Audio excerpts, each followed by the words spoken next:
Apple yana o'sha ishni qildi. Ikkita iPhone chiqardi-da, o'zing tanla, dedi.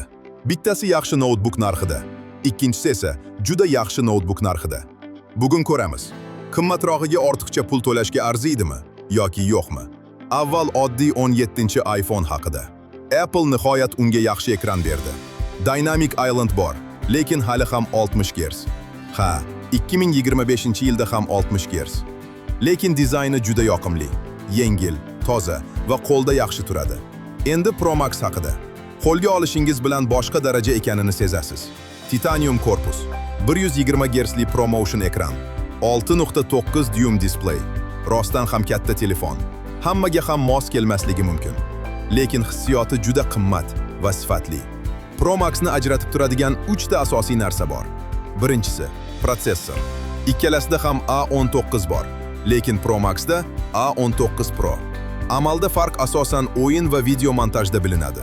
Oddiy foydalanuvchi esa deyarli sezmaydi. Ikkinchisi, kamera. Mana shu yerda haqiqiy farq boshlanadi. Pro Maxda 5 karra yaqinlashtirish bor, oddiy modelda esa 2 karra.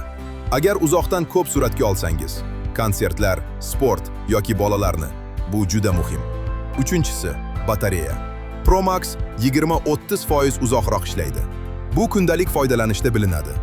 iPhone 17 kamerasi ham juda yaxshi. 48 megapikselli asosiy kamera. Tungi rejim ham yaxshi ishlaydi. Lekin Pro Max boshqa daraja. U ProRes formatida video oladi.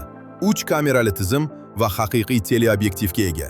Kontent oladiganlar, qisqa videolar yoki video platformalar uchun ishlaydiganlar Pro Maxdan rozi bo'ladi.